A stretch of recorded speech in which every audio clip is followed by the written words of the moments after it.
In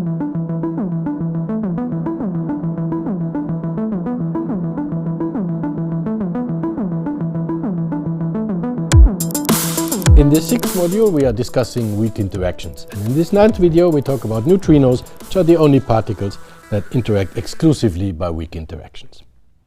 After following this video, you will know the basic properties of neutrinos and their fabulously small cross-section with matter.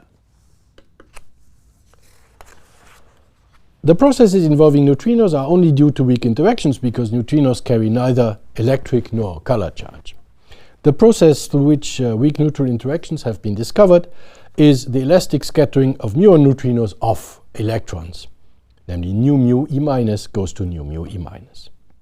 This picture, taken with a Gargamel bubble chamber at CERN in 1973, documents the first observation of this reaction type. It is in fact the very first observation of a weak neutral current event. The neutrino enters from the left and interacts with an atomic electron of the liquid. A single visible track leaves from the interaction vertex. It is due to a minimum ionizing particle as shown by the low bubble density. The particle also causes Bremsstrahlung. It is therefore clearly an electron. The Bremsstrahlung photon is then converted into an E plus E minus pair. Since the observation of this reaction, the neutrino has become a precious tool for the study of weak interactions, particularly the interactions of the Z and W with matter. For energies much lower than the Z boson mass, the cross-section depends on the coupling constants GV and GA of the electron. Those of the neutrino we have fixed to 1/2. These coupling constants have already been discussed and defined in video 6.6.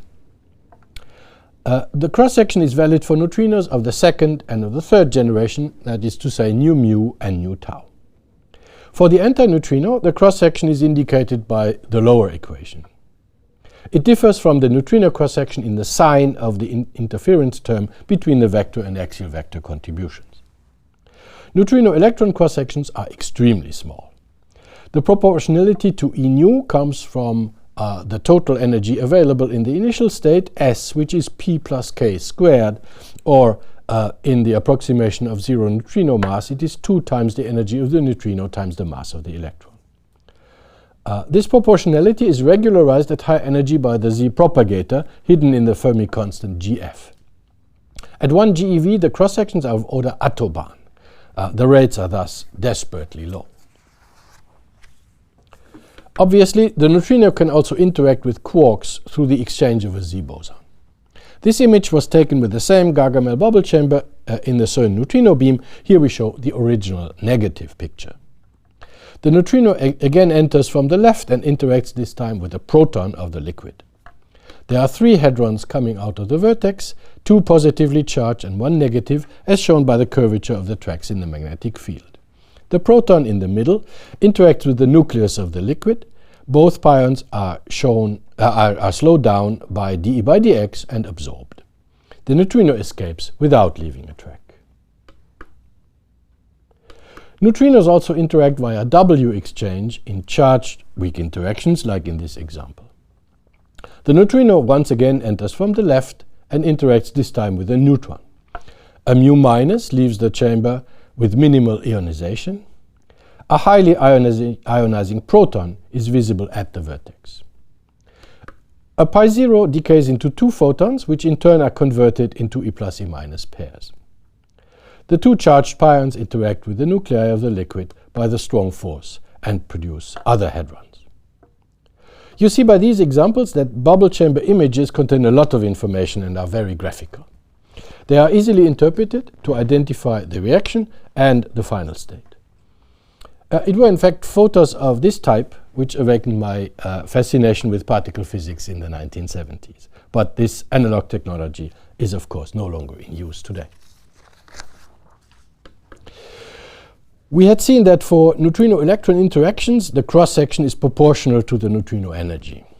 This is true in general, both for purely leptonic and for interactions between neutrinos and quarks, and for charged as well as for neutral current interactions.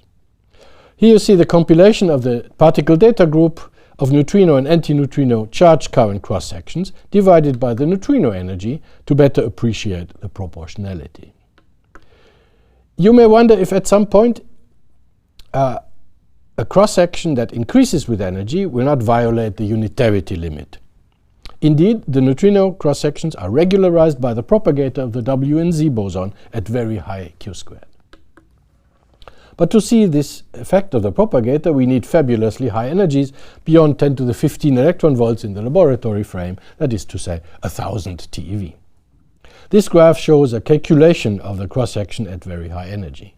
The Z resonance is clearly visible for reactions which involve S-channel Z exchange. Beyond the resonance, the propagator regularizes the cross-section such that it will eventually tend to zero, as it should. For reactions involving W exchange in the T-channel, regularization takes much higher energy, since only a small fraction of the neutrino energy is transmitted to the target. In the next video, we will discuss oscillations between different neutrino species.